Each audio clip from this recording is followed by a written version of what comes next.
आपको याद है, हम कसम खाए थे, साथ जिएंगे और साथ मरेंगे। हम तो सोचे थे कि हम खूब जिएंगे, मगर देखिए मरने का घड़ी इतना जल्दी आ गया।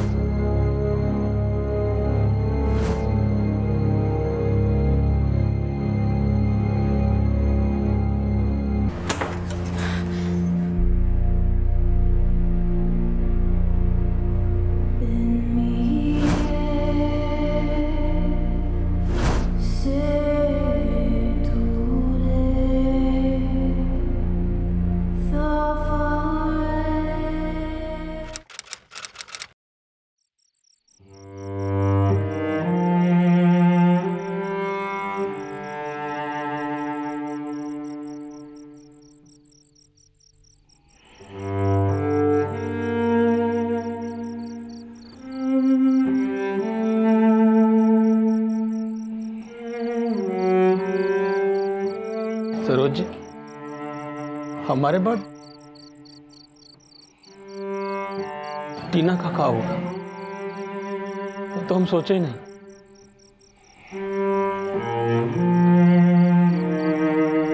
तो कब उसे भी अपने साथ?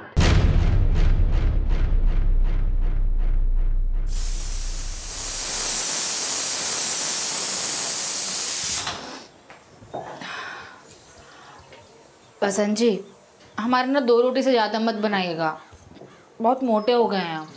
अरे क्या करिएगा इस काया का, जितना जिंदगी बचा है खा लीजिए।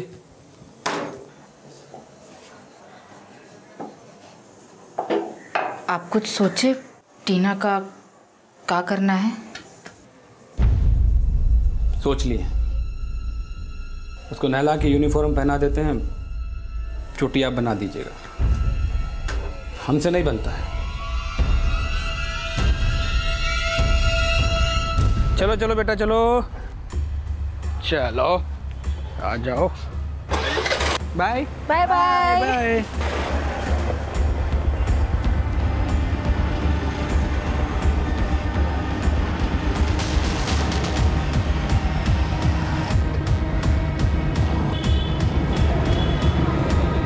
चलो चलो चलो चलो चलो, बाय।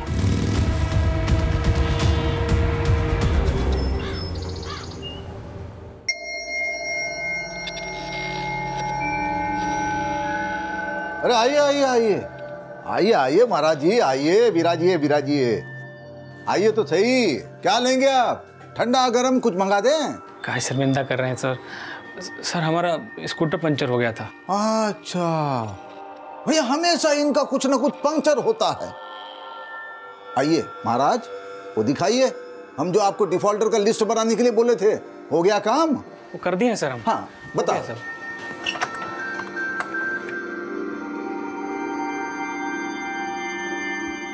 मैम, हमारा फाइल कहाँ उड़ गया मैम?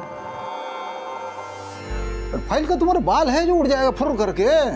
हाँ ये देखो उड़ गया। कल सुबह तक हमको वो फाइल रेडी करके चाहिए, तो ना ये बिग मिलेगा और ना ही अगले महीने से सैलरी मिलेगा। सस्पेंड कर देंगे तुमको।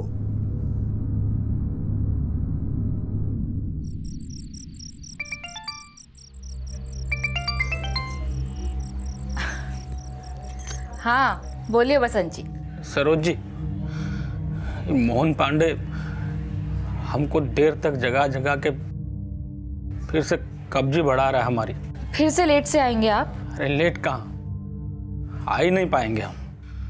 मोहन पांडे हमको सुबह तक काम निपटाने का डेडलाइन दिया है।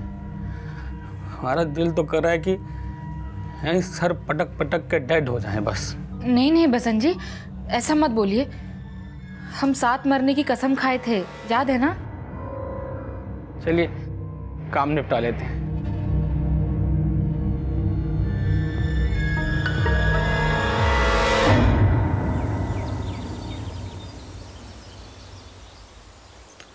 आप जिस नंबर को डायल कर रहे हैं वो इस समय स्विच्ड ऑफ है। वीना, बसंत जी का ना फोन नहीं लग रहा है, तो हम उनके दफ्तर होकर आते हैं। तुम तब तक टीना को देख लोगी? हाँ टीना, आंटी को परेशान नहीं करना। हाँ,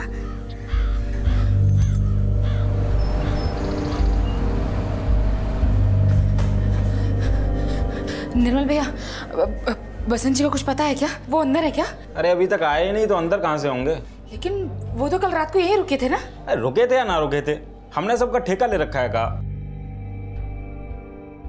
ये क्या है मयंक? हाँ? हमने तुमको क्या समझाया था? ये ऐसा होता है लेटर? मोहन जी, हाँ? मोहन जी, बसंत जी कहाँ है? हमें क्या पता कहाँ है निकम्मा। बहुत अर्जेंट काम दिए थे उसको, बिना पूरा किए भाग गया। देखिए, कल रात को वो यहाँ ड्यूटी कर रहे थे और सुबह घर नहीं लौटे, और आप कुछ भी बोले चले जा रहे हैं। सच सच बता दीजिए कि कहाँ है बसंत जी? हमें क्या पता कहाँ है कामचोर। देखिए मोहन जी, आप कुछ भी मत बोलिए, नहीं तो हम पुलिस को ले आएंगे। हम का चोरी किएगा? हाँ, जो पुलिस की धमकी दे रही है? जा यहाँ से, जा, जो करना कर ले। बसंत जी को कुछ भी हुआ ना तो छोड़ेंगे नहीं किसी को भी हम। तुम लोग क्या मुंह देख रहे हो? काम करो और जैसे समझा वैसे करना। कामचोर।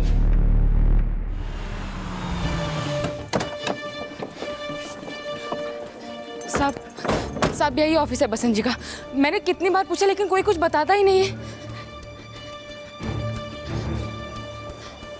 साहब कल बसंत त्रिपाठी जी पौना घंटा देरी से आए थे।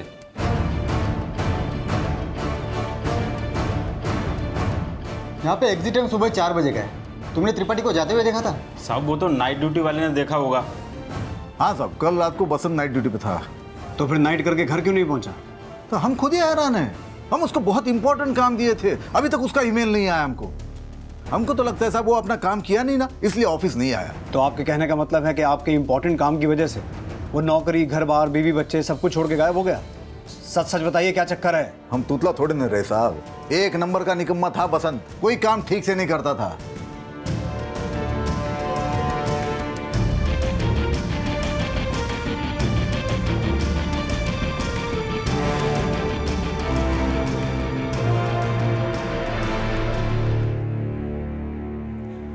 सर, मैंने बसंत के ऑफिस का एंट्री रजिस्टर चेक किया। बसंत सुबह 4 बजे तक ऑफिस में ही था।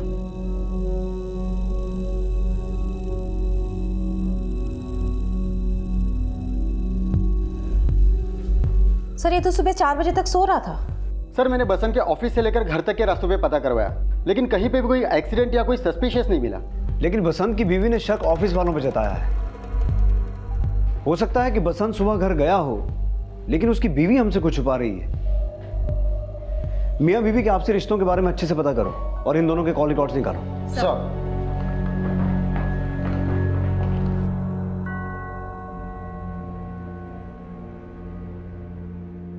सरोज जी, हम टीना का बाल सुलझा दिए हैं, अब आप इसका चोटी बना दीजिए। इसमें कौन सा मंत्र पढ़ना होता है? आज ना हम आपको चोटी बनाना सिखाई देंगे। हाँ,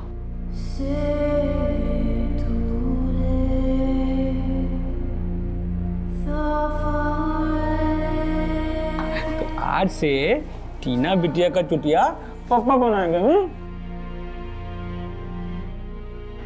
मम्मी, पापा ने हमारा कितना अच्छा बाल बनाया था। पापा कहाँ गए? हमें उनसे बाल बनवाना है। बेटा, हमको ना तुम्हारे पापा के हाथ का मटर गोभी बहुत याद आ रहा है। क्या स्वाद है ना तेरे पापा के हाथों का।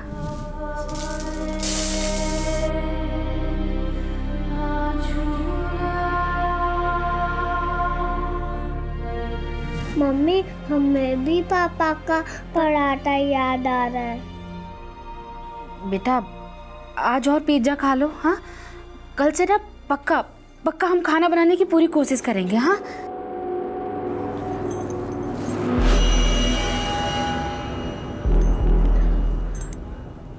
हेलो, पिज्जा हूँ। बसंत अपने परिवार की वो जरूरत था जिसके बिना सरोज की गृहस्थी का पत्ता भी नहीं हिलता था। और जब बसंत के पड़ोस में पूछताछ की गई तो ये वजह सरोज को भी शक के दायरे में ले आई। साहब, बसंत जी तो बहुत ही सीधे आदमी थे।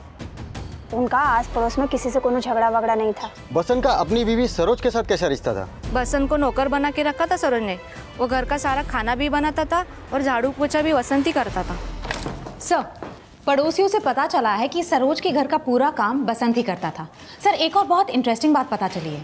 जब से बसंत गायब हुआ है, सरोज अपनी बेटी को लेकर 1-2 बार सिनेमा देखने गई है। सरोज का पति गायब है और वो सिनेमा देख रही है। साहब, बच्ची का फरमाइश तो पूरा करना ही पड़ेगा ना। उसको तो हम कहें कि उसके पापा ऑफिस के काम से बाहर गए हैं। बसंत जी का पता चला क्या? वही तो पता कर रहे हैं। हमने सुना है कि आप बसंत जी से अपने घर का पूरा काम करवाती थी। हम नहीं साहब, वो अपनी मर्जी से करते थे, अपनी खुशी से। हमसे बहुत प्यार करते थे। उनके जाने से तो हमारा पूरा गृहस्थी बिखर गया है। साहब, आप कहीं हम पर तो शक नहीं कर रहे हैं? नहीं, आपसे सिर्फ पूछ रहे हैं। वैसे आपके और बसंत जी के बीच में सब कुछ ठीक था ना? साहब, 36 के 36 गुण मिले थे हमारे। वो हमारी हर छोटी बड़ी चीज़ का ध्यान रखते हैं। पता है, जब उनके सर का बाल उड़ गया ना, तो बिल्कुल वैसा ही स्टाइल का विग बनवाए जैसा हमें पसंद था। सरोज जी, कैसे लग रहे हैं? बहुत अच्छे लग रहे हैं ना, एकदम हीरो। साहब, सही बताए ना, सब चिढ़ते हैं हमारे रिश्ते से। जरूर आपको कोई भड़काया होगा। आप हम पर शक मत कीजिए। बसंत जी को ढूंढ दीजिए, हम उन्हें बहुत मिस करते हैं। सर, सरोज दिखने में थोड़ी नासमझ भोली सी लगती है। क्या वो अपने पति को गायब करवा सकती है? जो जैसा दिखता है वो वैसा ही हो, इसकी क्या गारंटी है?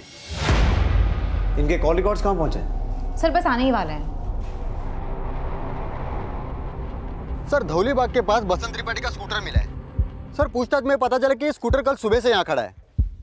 और कुछ? सर, आसपास कोई सीसीटीवी भी नहीं है, ना किसी ने कुछ विटनेस किया और ना कुछ सस्पिशियस मिला सर। लेकिन ये तो सस्पिशियस है ही ना कि बसंत गायब है और उसका स्कूटर वहां मिला। तिवारी, पूछताछ जारी रखो। Okay sir.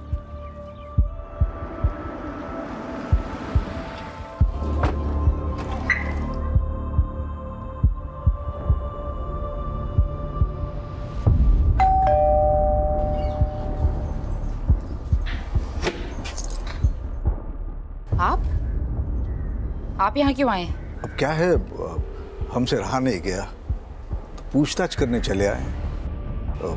बसंत का कुछ पता चला? सर, धौलीबाग में जहाँ बसंत का स्कूटर मिला था, वहाँ से बस 1 किलोमीटर की दूरी पर धौलीबाग पुलिस को एक डेड बॉडी मिली है। देखो अंकल क्या लाए। तुम्हारे favourite chocolate. Thank you. Welcome.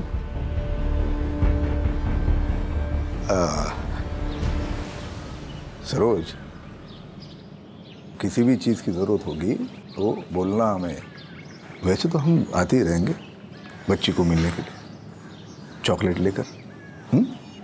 चलो, बाय बाय बेटा। कोई ज़रूरत नहीं है खाने की।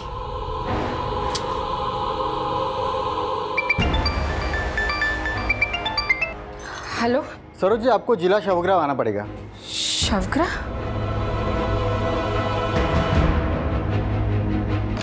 सर, धौलीबाग पुलिस ने बसंत के पोस्टमार्टम की रिपोर्ट भेजी है। रिपोर्ट के मुताबिक बसंत की हत्या सर पर वार की वजह से हुई थी। और सर, ये रहे बसंत के call records. Sir, call records के मुताबिक बसंत का फ़ोन धौलीबाग में उसी वक्त बंद हुआ जो पोस्टमार्टम में हत्या का टाइम मेंशन्ड है। सर, ये रहे उसकी बीवी के call records. Sir, call records के मुताबिक बसंत का बॉस मोहन पांडे अक्सर उसकी बीवी सरोज को फ़ोन करता था। बसंत के बॉस मोहन पांडे का उसकी बीवी सरोज को फोन करने का क्या चक्कर हो सकता है? इन दोनों के बारे में जरा अच्छे से पता करो। सर।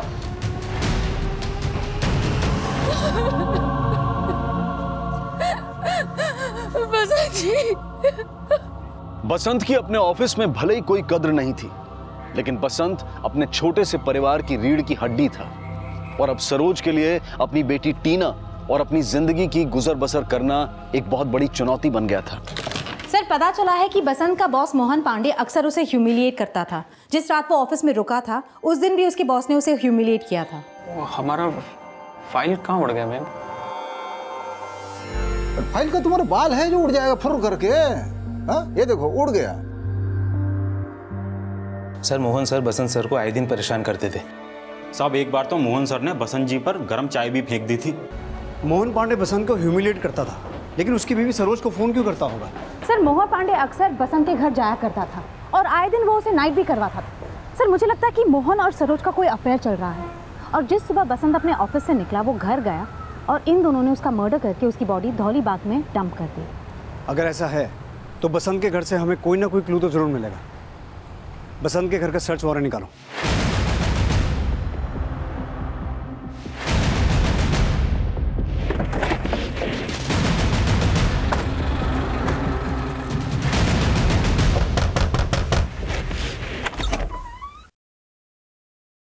जी, हमें आपके घर की तलाशी लेनी है।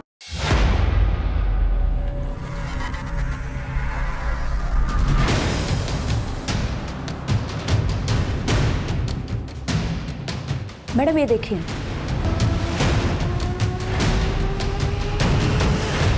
ये रोना धोना बंद करो और सीधा सीधा बताओ कि बसंत के साथ क्या किया तुमने। साहब हमने कुछ नहीं किया। तुमने कुछ नहीं किया है तो ये सब सामान तुम्हारे घर पे क्या कर रहा था? ये सब खेलने की चीजें हैं क्या? साहब दरअसल हम और बसंत जी हम दोनों आत्महत्या करना चाहते थे। आपको याद? हम कसम खाए थे, साथ जिएंगे और साथ मरेंगे। आत्महत्या? क्यों? उस मोहन पांडे से तंग आकर। मोहन पांडे से? हाँ साहब, बसंत जी ना बहुत सज्जन और सीधे आदमी थे। उनको ऑफिस का सारा काम भी आता था, बस थोड़े से स्लो थे। तो जो 1 घंटे का काम होता था उसे 4 घंटे में खत्म करते थे। बस साहब इसी बात का फायदा उठा के ना वो मोहन पांडे उनको नौकरी से निकालने की धमकी देता था और उनका नौकरी बचाने के लिए हमें सब वो मोहन पांडे ना बसंत जी को ब्लैकमेल करता था और जबरदस्ती हमारे साथ रिश्ता बनाता था। बेटी बेटी,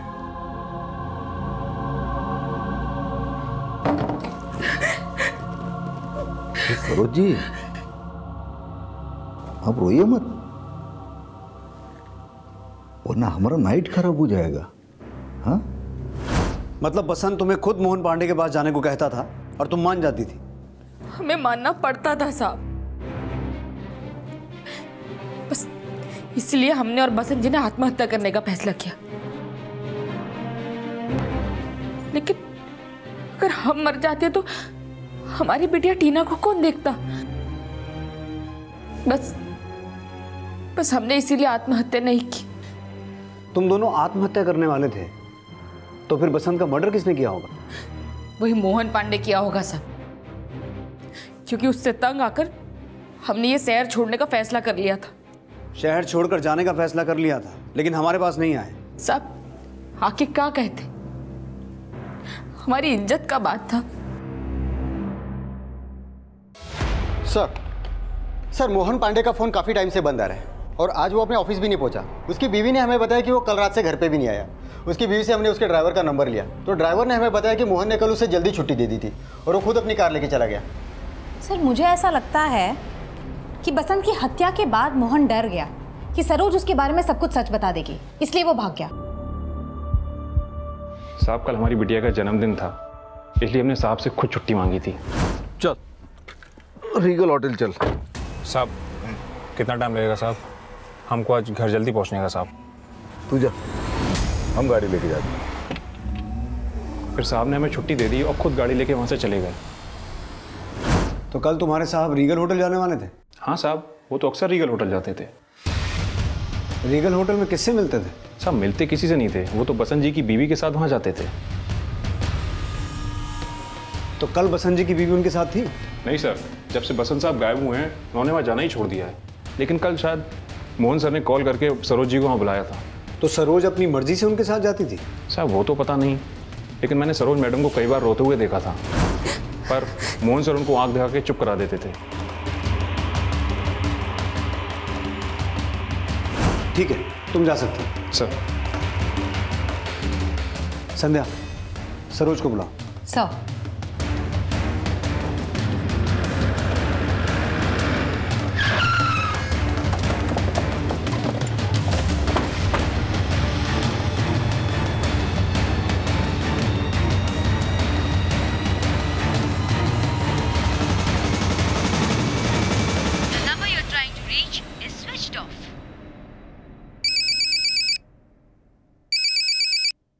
हाँ तिवारी। सर सरोज के घर पे ताला लगा हुआ है। कहीं ऐसा तो नहीं कि मोहन और सरोज मिलके कहीं भाग गए हो? नहीं सर, मैंने पता किया। मोहन पांडे ने रीगल होटल में रूम बुक किया था, लेकिन वहाँ पे उसने चेक इन नहीं किया।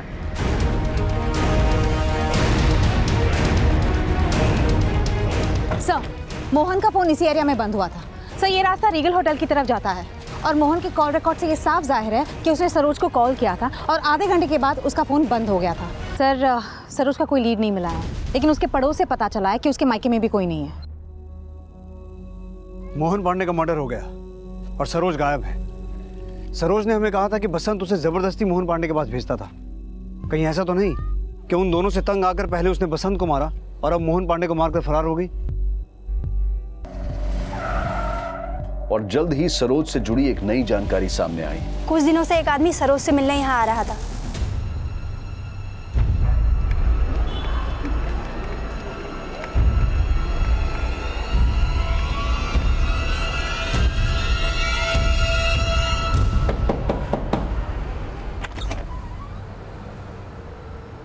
कौन है वो और सरोज का क्या लगता है? पता नहीं मैडम, पर हमने उसको यहाँ पहले कभी नहीं देखा। उसका स्केच बनवा सकती हो?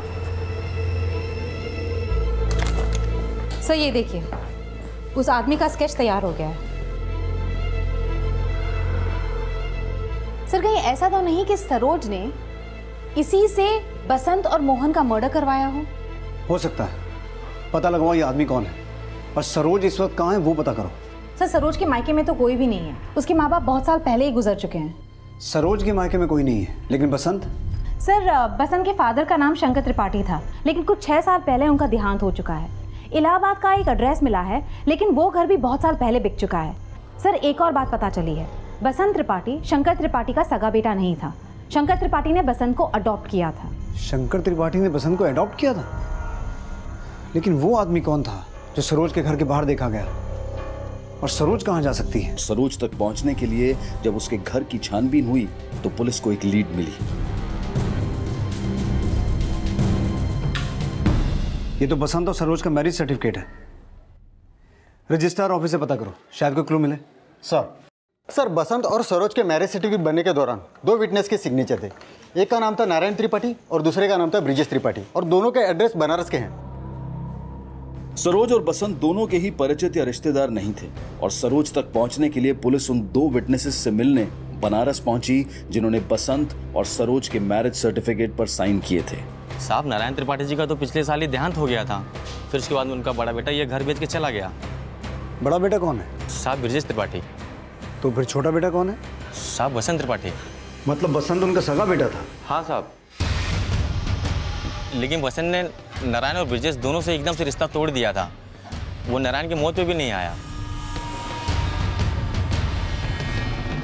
और ब्रिजेश को शराब की लत थी, तो उसी के चलते पहले उसकी बीवी उसे छोड़ के चली गई, फिर उसके बाद में वो ये घर बेच के चला गया। कहाँ चला गया? साहब, इतना तो नहीं मालूम, लेकिन हाँ उसकी बीवी यहीं रहती है, तो शायद उसको कुछ पता होगा। कहाँ रहती है? साहब, यहीं भी रहती है, कुछ आधे किलोमीटर दूरी पर। हाँ साहब, ब्रिजेश हमारा ही पति है, पर अब हम उसके साथ नहीं रहते। आप ब्रिजेश के छोटे भाई बसंत को जानती हैं? हाँ साहब, जानते हैं। साहब, उसने ना सबसे रिश्ता तोड़ दिया था। हमारे ससुर जी को जब हार्ट अटैक हुआ था तो बाईपास सर्जरी के लिए बहुत खर्चा आ रहा था। ब्रिजेश ने बसंत से बार बार पैसे मांगे, लेकिन बसंत ने उसे एक ढेला नहीं दिया। आपके पास आपके पति ब्रिजेश की कोई फोटो है? हाँ साहब, हम अभी लाते हैं।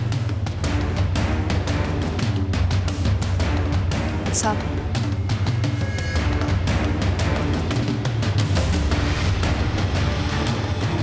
ब्रिजेश का एड्रेस है आपके पास? जी साहब, वो शकरपुर में कहीं रहता है, पर कहाँ ये मुझे नहीं पता। Phone number? जी साहब, दीजिए। 1 मिनट, बोलिए। 9769। The number you're trying to reach is switched off. Sir, उसका नंबर तो ऑफ है। इसके कॉल रिकॉर्ड्स निकालो, पता करो शकरपुर में कहाँ रहता है।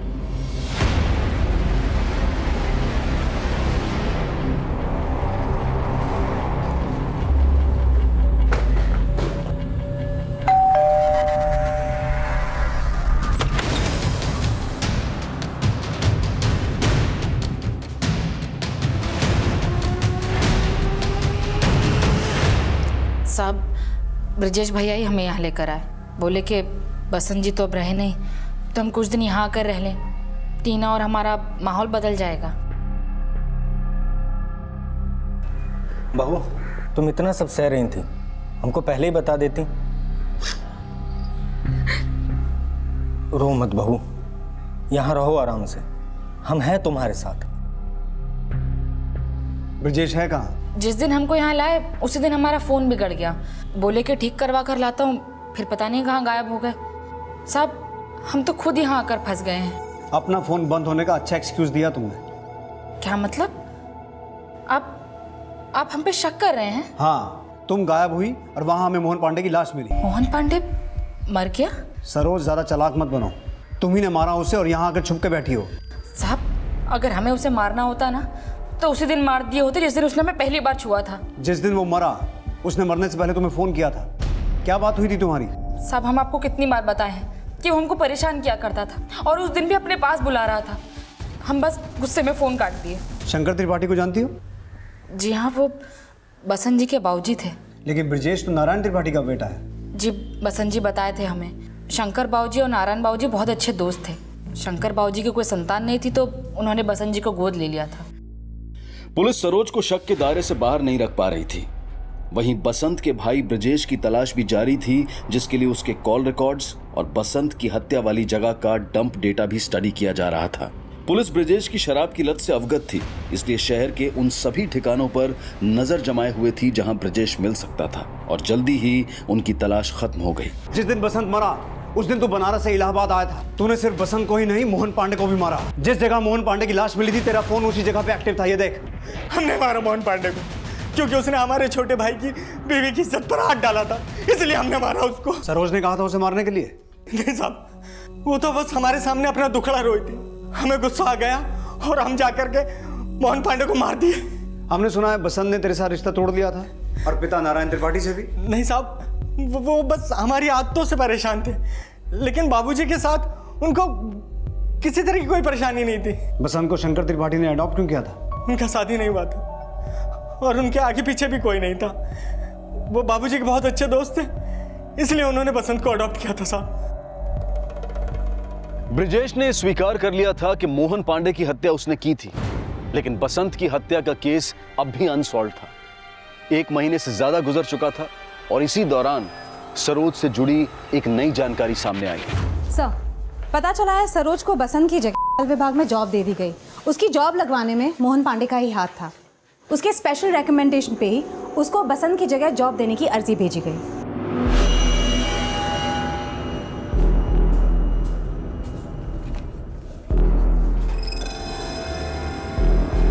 Thank you.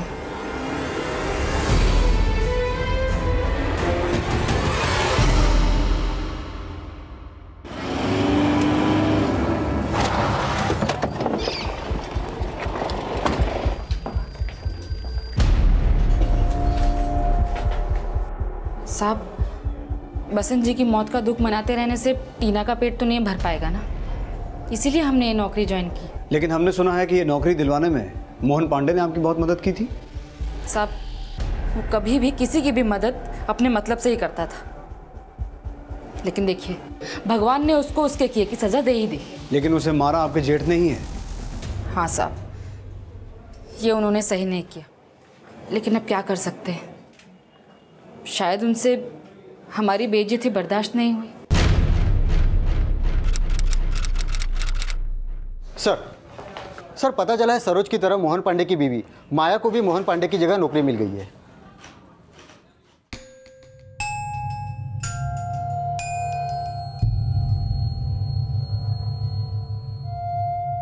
सर, हम उस सरोज के साथ काम नहीं कर सकते। उसकी शक्ल देखते हैं तो हमें ऐसा लगता है हम हमारे पति के हत्यारे के साथ काम कर रहे हैं। सर, हम थोड़े ही ना मारे हैं मोहन पांडे जी को। पर मरवाया तो तुमने ही ना। ऐसी कोई बात नहीं है माया जी। सर, अगर इनको इतनी ही तकलीफ है हमारे साथ काम करने में तो आप हमारा ट्रांसफ़र कहीं और करवा दीजिए। सर, जहाँ बसंत का मर्डर हुआ था, मैंने उस एरिया का डंप डेटा स्टडी किया। बसंत के मर्डर वाले वक्त उसी एरिया में एक नंबर संदीप पांडे के नाम से रजिस्टर्ड था, जो मर्डर वाले वक्त से बंद पड़ा हुआ था। सर, गोरखपुर थाने में संदीप पांडे की मिसिंग कंप्लेंट भी रजिस्टर्ड है। ये देखिए। लेकिन संदीप पांडे के मिसिंग होने का बसंत के मर्डर से क्या कनेक्शन हो सकता है? सर, कनेक्शन है। ये उसी गांव से हैं जहां से शंकर त्रिपाठी था। शंकर त्रिपाठी मतलब जिसने बसंत को गोद लिया था। हमें पता चला है कि ये संदीप पांडे उसी गांव का है जहां से बसंत के पिता शंकर त्रिपाठी थे। तुम इसे पहचानती हो? साहब हो सकता है बसंत जी इन्हें जानते हों, लेकिन हम नहीं पहचानते ये कौन है। नहीं सर, हम इनको नहीं जानते। इसका सरनेम भी पांडे है और आपका भी। हो सकता है इस आदमी का आपके पति मोहन पांडे से कोई कनेक्शन हो। सर इस बारे में हमें कुछ भी नहीं पता। संध्या सर, तुम खुद गोरखपुर जाओ और संदीप पांडे के घर वालों से मिलो। देखो क्या सामने आता है। सर।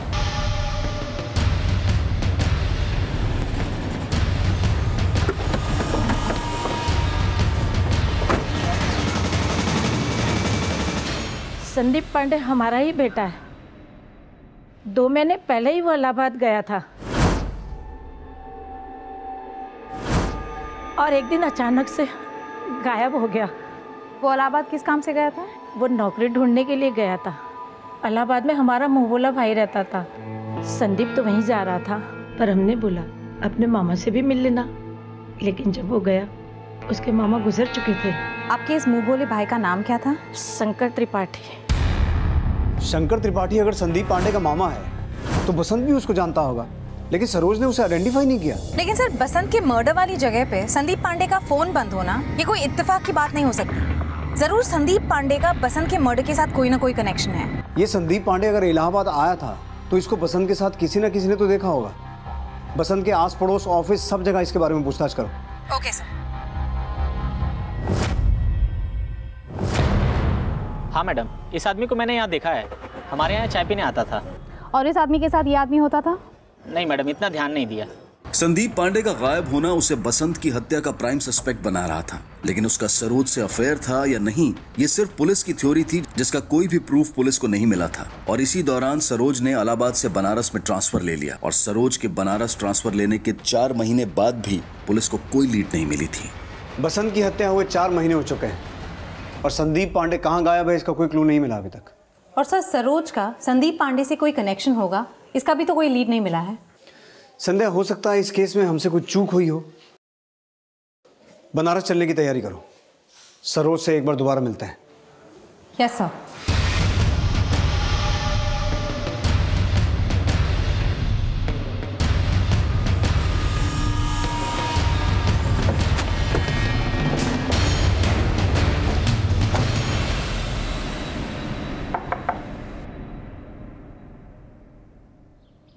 तो आप यहाँ सेटल हो गई हैं? जी हाँ, वो क्या है ना, इलाहाबाद छोड़ने का मन तो नहीं था, लेकिन मोहन पांडे जी की बीवी को हमसे बहुत तकलीफ थी। बात बात पे हमें नीचे दिखाती थी। दरअसल हम यहाँ किसी दूसरे केस के सिलसिले में आए थे, तो हमने सोचा आपको इन्फॉर्म कर दें कि हमने आपके पति बसंत त्रिपाठी का केस सॉल्व कर लिया है। सॉल्व कर दिया? जी, आपके पति का मर्डर संदीप पांडे ने किया था। उसने अपना जुर्म कबूल किया है। संदीप पांडे? आखिर क्या दुश्मनी थी संदीप की बसंत जी से? बसंत जी ने क्या बिगाड़ा था उसका? क्यों मार दिया उन्हें? हम कोशिश करेंगे उसे कड़ी से कड़ी सजा दिलवाएं।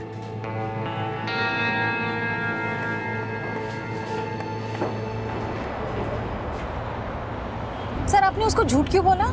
उसका झूठ पकड़ने के लिए। तो आपको लग रहा है कि वो संदीप पांडे के टच में है और संदीप से उसने बसंत का मर्डर करवाया है? कहानी कुछ भी हो सकती है संध्या। सरोज के हर मूवमेंट पर नजर रखो। अब वो ही हमें इस केस के असल राज तक पहुंचाएगी। मम्मी, आप बैग में कपड़े क्यों डाल रही हैं? बेटा सब बताती हूँ, लेकिन अभी चलो यहाँ से, है ना?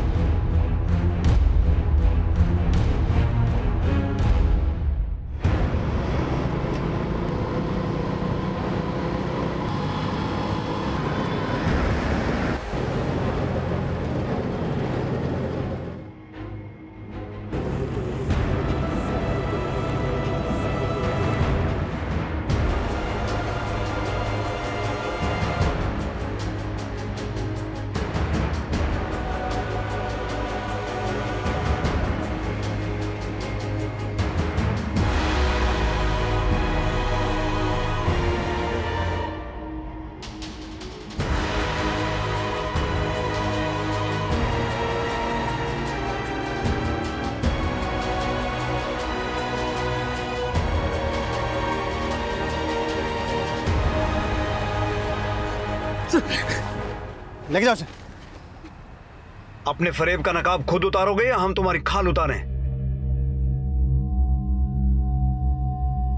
साहब, हमारे बाबूजी नारायण त्रिपाठी हमको निकम्मा समझते थे साहब, और हमें कोई नौकरी भी नहीं मिल रही थी। उनके एक दोस्त शंकर त्रिपाठी, उनका हमारे घर में आना जाना था। वो विभाग में नौकरी करते थे और उनका कोई आगे पीछे भी नहीं था साहब।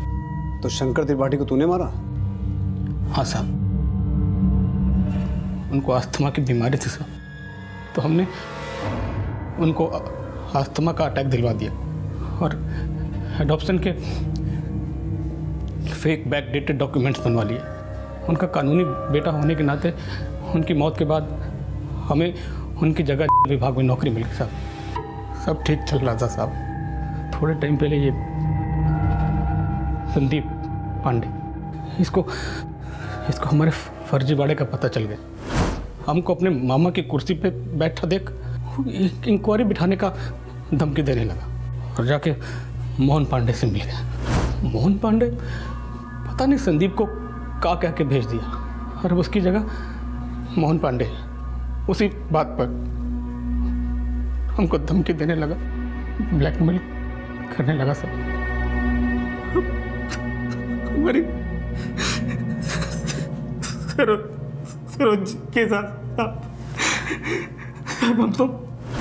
हम तो आत्महत्या करने वाले थे साहब, लेकिन हमारी बेटी टीना की वजह से रुक गए साहब। तो मोहन पांडे इसी वजह से तुम्हारे साथ जबरदस्ती करता था? हाँ साहब। मोहन पांडे के बाद संदीप भी हमको पैसे के लिए ब्लैकमेल करने लगा। अरे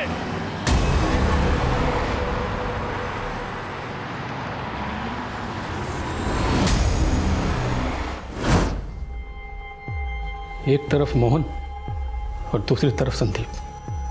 तो साहब हम संदीप का मर्डर करके खुद की हत्या का प्लान बना लिए। हम जानबूझ के संदीप की बॉडी को बसंत जी का बॉडी बताया। हमने सोचा था कि इनकी जगह नौकरी लेके जल्द से जल्द यहाँ से ट्रांसफर ले लेंगे, लेकिन वो मोहन पांडे वो हमारा पीछा ही नहीं छोड़ता था। और इसीलिए तुमने ब्रिजेश को भड़काया कि वो मोहन पांडे का खून कर दे।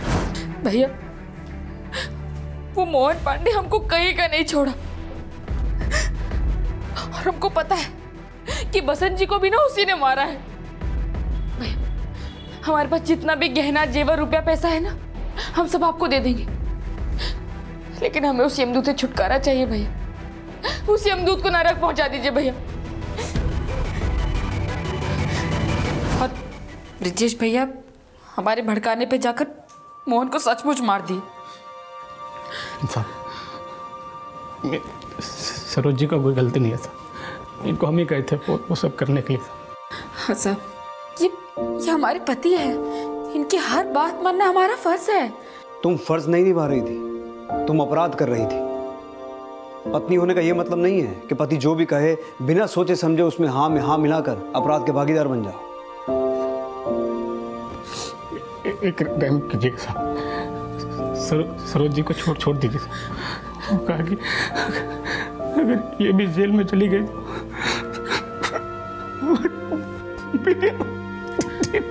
टीना का क्या होगा साहब?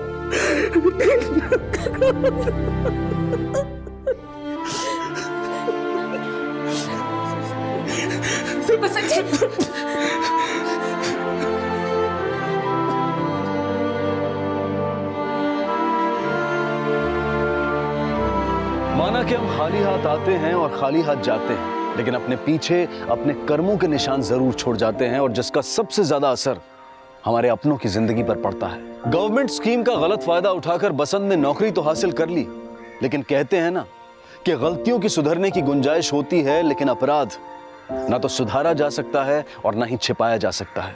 अपने अपराध को छुपाने के लिए बसंत ने सरोज के साथ मिलकर कई अपराधों को अंजाम दिया। जिस परिवार के भविष्य को बनाने के लिए उसने ये कदम उठाया, वो परिवार ही उजड़ गया, और इस सब का सबसे बुरा असर पड़ा उनकी निर्दोष बेटी टीना की जिंदगी पर। हम सब ये उम्मीद करते हैं कि टीना का भविष्य अपने माता पिता की नियति से बिल्कुल विपरीत उज्जवल बने। इसी विचार के साथ अब मैं अनूप सोनी आपसे विदा लेता हूं। फिर मुलाकात होगी अगले एपिसोड में एक और चौंका देने वाले केस के साथ। तब तक अपना और अपने परिवार का ख्याल रखें और देखते रहें क्राइम पेट्रोल डायल 100। सबक एक को सीख हम सबको। जय हिंद।